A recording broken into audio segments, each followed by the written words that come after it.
Hey everybody, welcome Hi, back. welcome back. Another Monday.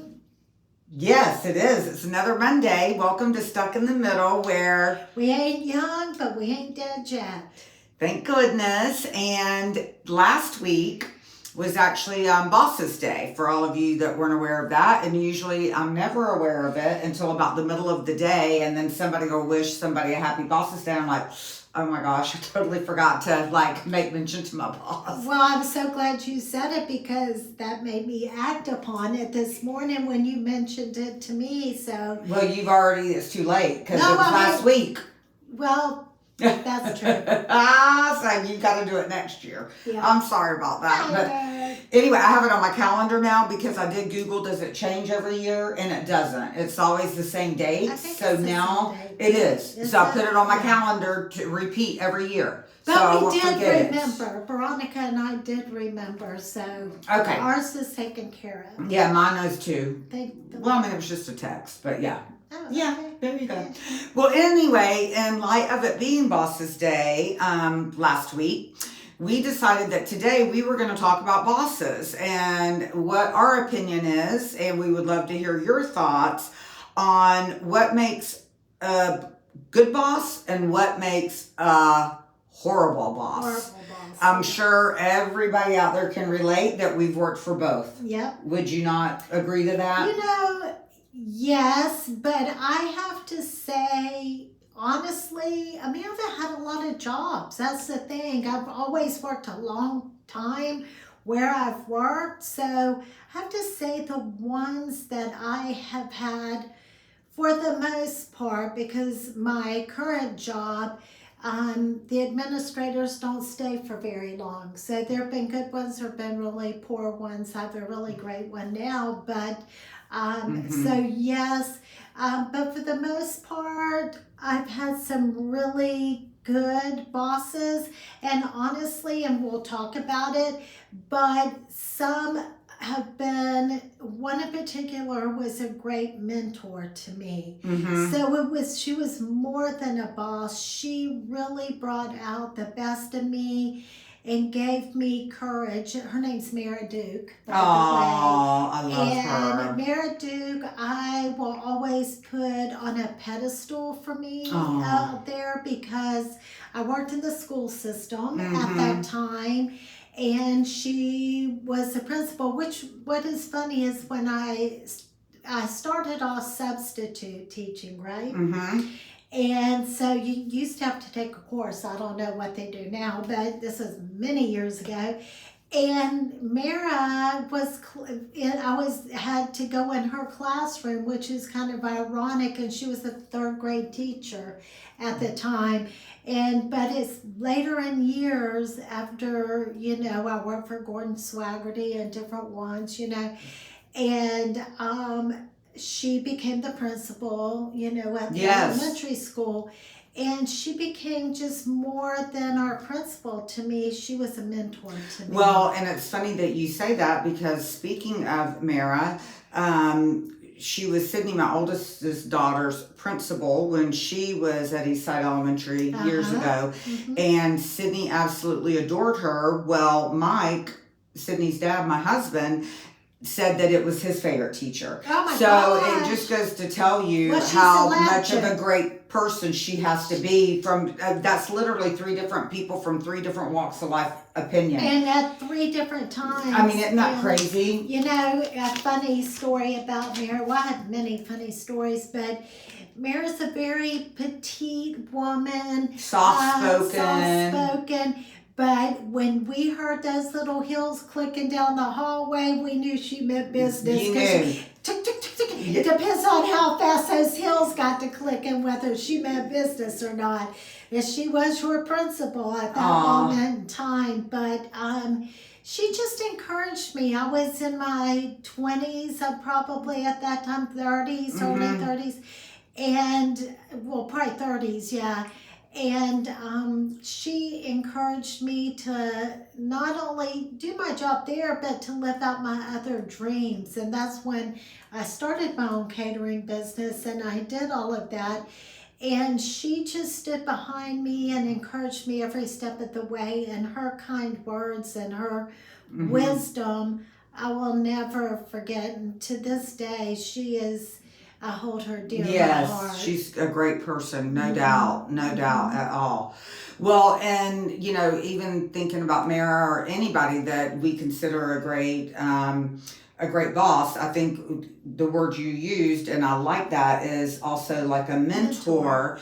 But some of the qualities to me that that I find in a good boss, is someone that basically gives you autonomy and they give you trust to do your job. I think that that's so important. Very. But also, I'm trying to read some of my notes that I wrote here. I know we're changing our roles with me taking notes. She's taking notes. And being part of a solution when there is an issue, that doesn't mean that they solve the issue by any stretch. But so many times I find that superiors will just throw something at you and say, okay, well, you need to do it. But I think people sometimes like to see that they're just as much willing to be a part of the solution as you are. You need to know that the person that you're answering to can dig in there and be a part. And like when I used to work, even myself years ago, as the administrator of the nursing home, and I mean, I was young, and that was a huge role for me. And I always had the motto that I never wanted to ask somebody to do something, because you do have to give direction. There's no doubt about it. But that I wouldn't do myself, and I wanted people to know, like, that they saw me going in a room and cleaning it up or helping to make a bed, to do that, because it never, now again, that wasn't my day-to-day job, and they needed to know that's your job in housekeeping, but I will be part of the solution, Well, you're part of the team, and that's an important part. Yes. Even if you are the boss, is being part of the team. Yes, and, absolutely. For me, an important part, or what I look for in that sort of role, is somebody that will listen to me, hear me out, whatever it may be, right, wrong, or indifferent, hear me out. And in my life, when you come to somebody, if it's your boss or whomever, and you ask for advice or you talk about something, it's like you said, being part of the solution, and not dismissing you, but listening to you. That's huge. And making you feel like that you're valued. What you're saying is valued, whether they can agree with it or not. Right. And honestly, even if they don't agree with you, it's the manner of which a good boss handles a situation, and also keeps it private between you and them. That's very, very important as well. Because there are some that I've had that weren't like that. That you feel like you almost can't trust. Exactly. And really, that is the person you should be able to go to and truly have their utmost of trust. Now, granted, if you're going to talk about somebody that is physically or sexually harassing you, and they go, of course, they're not going to be able to keep it to themselves. They're going to have to take it to human resources. But they're not going to be going out gossiping amongst your coworkers about the situation. There's a very, very big difference there. Fine line. Right? Yes, and that is very true. And I agree with that completely. I put another quality as not micromanaging. I mean, for me, that is, especially being in sales, I can tell you, I know you're in sales. Even though it's healthcare, it's still somewhat of a sales role. And we're held to numbers. And there's nothing that aggravates me more than the whole micromanaging of, oh, the numbers are down. We need to be on a Zoom call Monday, Wednesday, Friday. And you need to be making a report and writing down everything you talked about on your sales call and what kind of clothes did you use on your sales call. And then we're going to have a conference call at the end of every day to see what kind of progress you had. And it's like, are you kidding me? Don't micromanage me, because you're not even giving me time to go out and do my job, because you're wanting all these things. And half the time, I have to say, we talk about amongst ourselves all the time in sales, in every type of profession. When that happens, half the time the people are wanting these reports because they want to cover their tails with their bosses, and no one's even looking at, like, I had a friend of mine tell me that they literally like put the same thing over and over week after week on their report, and no one even noticed it. So they're not even looking. So that's such a slap in the face. No, it is. And I spend the majority of the last 15 years at my job is all about the numbers with the owners. It's all about the numbers, and it's not about all those important connections and all those community events and all those things that we do to do our job. And like you said, it's micromanaging. I've been on more conference calls, end of the day calls, middle of the day calls than I can count. And what I find, and I don't know about for everybody out there listening, that when you are micromanaged, for me, and I'm speaking on my behalf, when you are micromanaged to the point where you can't do your job because you're so busy trying to prove to somebody you're doing the job, is counterproductive. It is. And myself, I will shut down.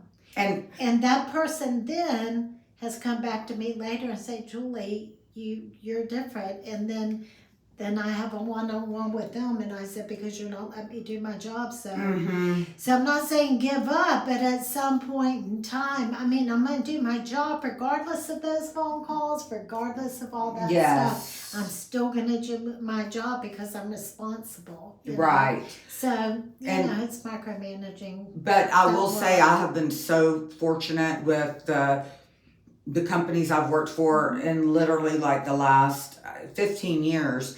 I've been very fortunate because I can honestly say those things that I just said truly have not happened to me. They did years ago, but in the last 15 years, I've been so blessed to have great leadership that really does give me, like, everything I'm describing on the good side. Luckily, I have definitely had that.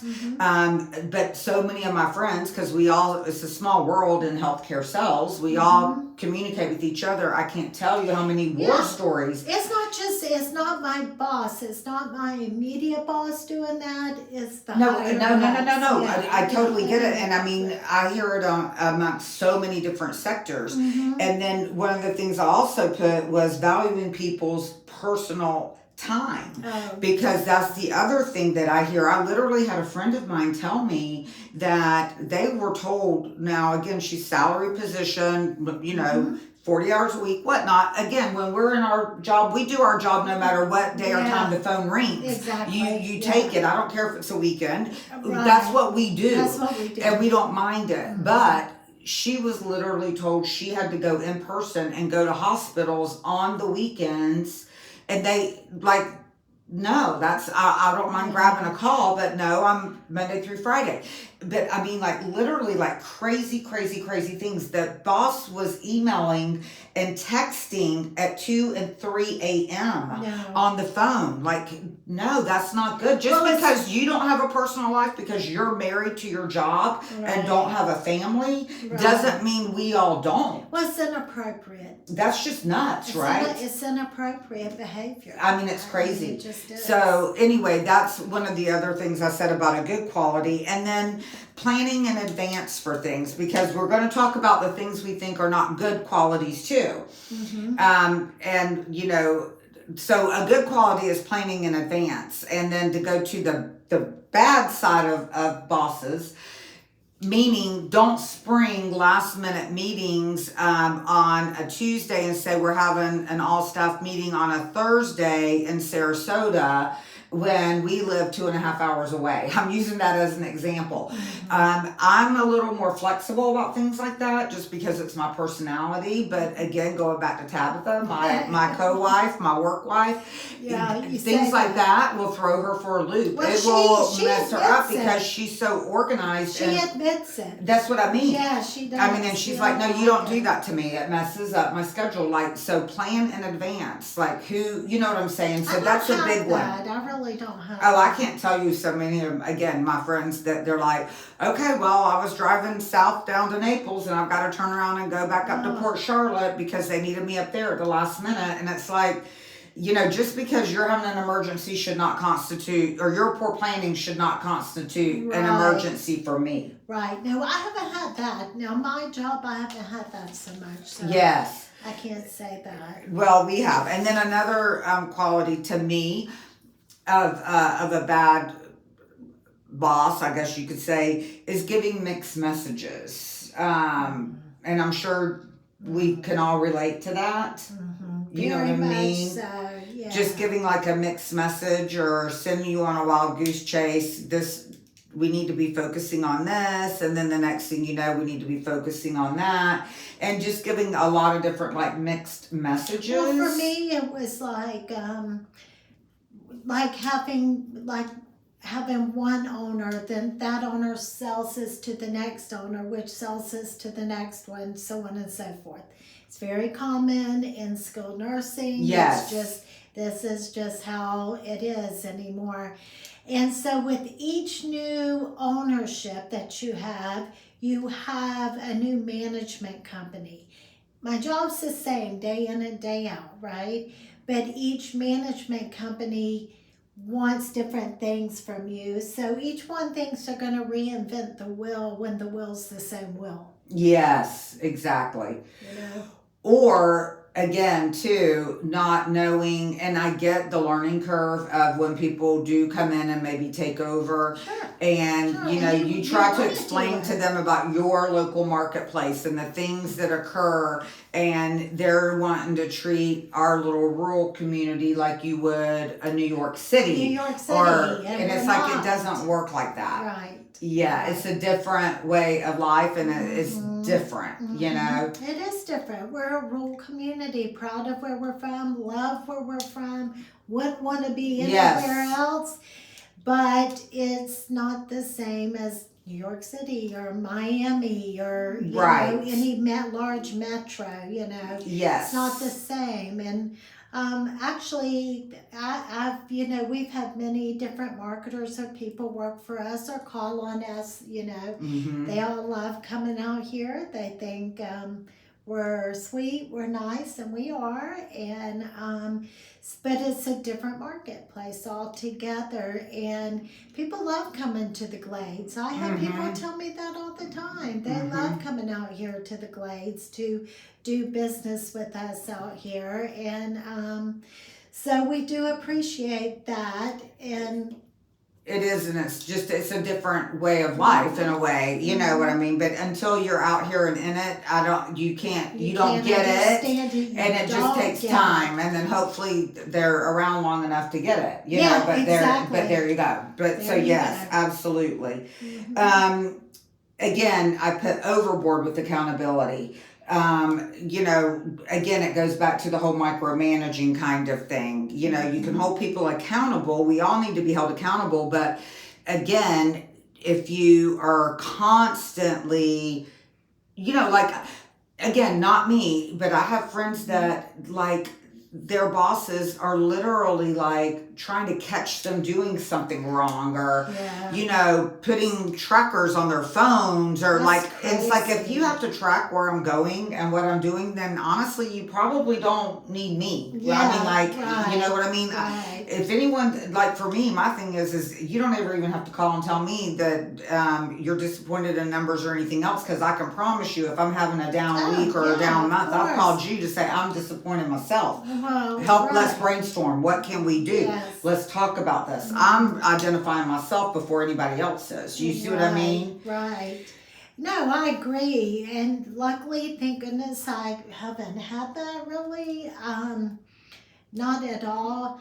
And sometimes too, I have worked at a particular job where I was in charge. I was the boss, and no, I did not micromanage. I had expectations, But that we all were should, set. And when people didn't meet those expectations, it was talking to somebody, not in a hostile manner, but speaking to them about it. One of the hardest things I ever had to do is I had to let a couple people go. Well, 2 or 3 go. Yeah. Honestly. Excuse me. And in that service industry, because at that time, it was managing a restaurant type bar. Yeah. And in the service industry, it's different. People come and go. Yeah. That's just the nature of that business, But there were a couple, a couple that was a long-term employee. And, it was just time. Sometimes you just know it's time.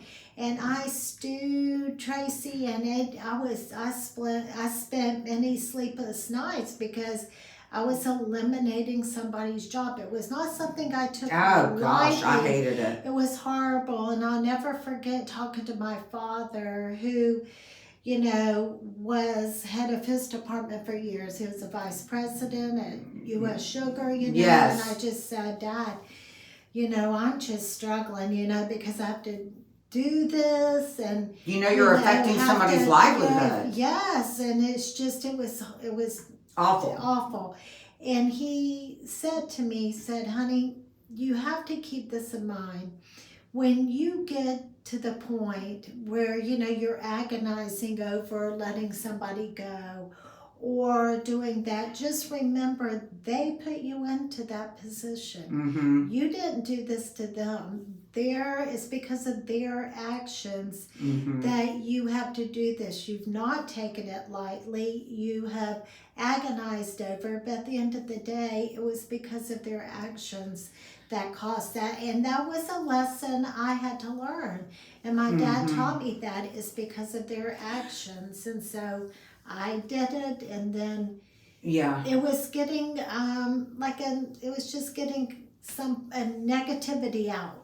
Well, and again, when I go back to my days of being the administrator, of the nursing home, there were 120 people that worked there. I was their boss. I was 29. I mean, I was young. And I had already been there working in a department head capacity before that. So, first of all, it was very hard to gain the respect of the staff, because they're like, yeah, we used to hang out with you every day as a peer, and now all of a sudden you're coming in and you're going to tell us what to do, kind of thing. It's hard, yeah. But I will say that, and again, I don't like confrontation. That's probably why, truly, though, I can honestly say I don't want to manage people. Right. I'm responsible for me now, and I like that.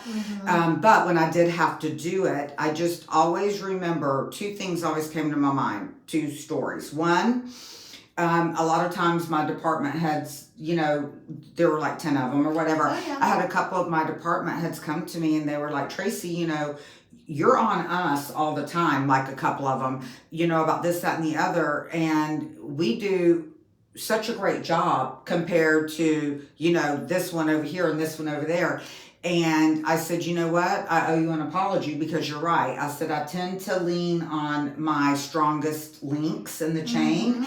And you're right. I feel comfortable telling you something because you are a go-getter. You do your job. And I said, but shame on me, because when I had department heads coming to me and saying, this person's dragging our team down and you're not addressing it, then that's what kicked me into, oh no, I can't be that person, because then they're going to lose respect for me. If I'm letting the weak link of our chain run the group, and let's face it, it's those weak links a lot of times that carry a lot of power mentally with the peers, because they know how to manipulate the work situation instead of doing their job. So then I finally learned, two things. One, you can't let it come as a surprise to somebody. They have to have been counseled at least 2 or 3 times in writing, on paper, where you wrote it down. I'm giving you a warning, blah, blah, blah, blah, blah. And then by the time it was the 3rd strike, you're out kind of thing, it didn't come as a surprise to them. And I literally used to say, this hurts me more than it hurts you. Oh, it's true. And 9 times out of 10, they took it okay, because they probably knew it was coming. And I was like, you've given me no other choice. This is the last thing I want to be doing. But I have to. And 9 times out of 10, they were pretty okay with it, which is kind of shocking, Yeah, no. But it is true. That is very true, because I do think people know that it's coming, And I put as a bad boss, not treating people equally, because that happens a lot. You'll see, BFF over here being treated in one way, and then the other people over here. And I've always said, somebody taught me a long, long time ago, 2 rules in work, being a good manager, being a good employee, is being fair, firm, and consistent. Absolutely. And truly being fair, firm, and consistent, and not varying from that. Like, I literally still echo those sentiments all the time. Is this fair? True. Is it firm? And is it consistent? Even with our kids, fair, firm, consistent. And then the other is, one of my bosses told me, about time management, and she, especially in sales, she's like, look, you do what you need to do. I'm not one to watch a clock. To me, I don't care if you get your job done in an hour. I don't care if you get your job done in 10 hours. That's on you. I'm looking at results.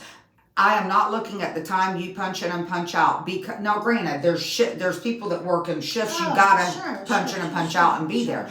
But she's like, I don't care where you are, what you're doing, as long the results will speak for themselves in sales. And she said, I know plenty of people, and we all know those people that want to be the martyr, and they want to be the ones that work 12 hours a day and let everybody know they're working 12 to 15 hour days. But guess what? They don't have the results. So, okay, who are you trying to impress? Right. Because at the end of the day, your kids are going to be the only ones that remember how much time you put in at your job. Yeah, exactly. Also, too, something that Mara taught me, and this is one, like you said, you remember those things that you say in your head all the time. She taught me then, is that whenever you go, be it to reprimand an employee, whether to talk to an employee, whether it's you talking to your kids' teachers or whomever, that you always start with a positive. Then you go to the meat of the subject matter, and it's probably not the negative, and you end on a positive. Because no matter how tough that situation is, that people, if you start in on a negative right off the that's going to set them on the defensive. Shut it down. And I shut down or you're defensive, right? And so you start off by being, listing some good, because everybody has some good. Absolutely. And then you talk about the issues and you end on a good note. I think a lot of times you will get more from that employee or somebody else if you handle situations like that. Because if you just beat somebody down, it's never going to work. Never going to work. But thank goodness, in talking about using PTO time, it's important for us all to use our PTO time. We need that time because I have to rest my brain. I know that sounds whatever, but you have to recharge and refuel in order to do a good job at what I do. So I have a ton of PTO, but I still take my PTO. Well, we all should. That's what, again, that's what we have. I always say too, and again, as a manager, employee, yes, we love our jobs in healthcare, and we do have a special calling for that. It does take a special person, and it's a special calling. I don't think everybody's cut out for that. Right. But having even said that, at the end of the day, let's face it, and I always say this to people, we work because we want to better our personal life. Meaning we want to have a better financial situation and we want to have time with our family and our friends. So there are 2 things you do not mess with when it comes to your employees, if you can help it. And that is their paycheck, making sure they get paid and not messed up on their pay. Don't mess with that paycheck. And 2, PTO, trying to be accommodating if you Yes. can, not making people feel guilty because they want to take a day or two off for their vacation. Exactly. That is what we work with. And when you start messing with people and their PTO, that's when people will leave. That's It's when true. they will, because we work to enhance our personal life. Yes, we want to do a great job in the workplace. I'll give you everything I have while I'm in the workplace. There. But don't mess with me after hours and on the weekends if I'm not on call, it's almost like harassment at that point. No, I agree. And I say this, and this is true. We work to live. We don't live to work. Exactly. And that is the truth. We work to live. We don't live to work. So my time off is my time off, and thank God I have a great administrator who does value my time off and knows that those are things that are important. I'm not one that I miss all the time. So if I call out sick, y'all better go to the hospital and see about me. You know, that's not what I use my PTO. Oh my God, never. The only time, like it's been after 15 years of working in home health with 2 or 3 companies, I can honestly say I think the first time I called out was actually this past year because of that stomach thing I had going on. I think once during the day just because I was sick, and then I went to the hospital and I was in the hospital with it. Yes, I remember. Or had a planned surgery or something. Yes. But I mean, like, I've never been one just to say, I don't really feel great today. I'm gonna play hooky or whatever. That's not my scene. That's Oh, please. Not my deal. No, not at all. No, I agree. Yeah. I agree. But I have to say, again, thankfully, I've been very, very, very fortunate to have had great bosses for the most part. And me I can too. honestly say that. That's Thank me goodness. too. I've had some great bosses. Just 1 or 2 in the mix. You know, they're the nursing home that they were there, but not for very long. They were just not the greatest, but you know, they moved on. And so the one I have now, I thank God for her, because truthfully, I don't know what, I tell her this all the time, that I don't know what we had done without her during that whole tornado. At any crisis situation, she is rock solid, and for that I so appreciate Yes, her. Absolutely. Yes. So. For sure. For sure.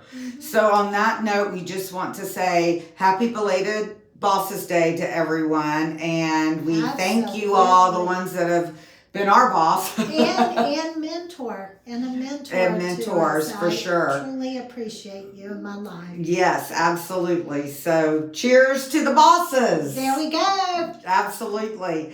All right. Well, listen, I think we'll wrap for today. Anything else you can think of we need to say? I don't think so. I hope we haven't missed any great qualities. You guys let us know if there's something blaring out there that we totally forgot to mention, because I feel like we didn't go over many things, but the important things anyway, right? Yeah, I think so. Of how, yeah, exactly. I agree. I agree. Yep.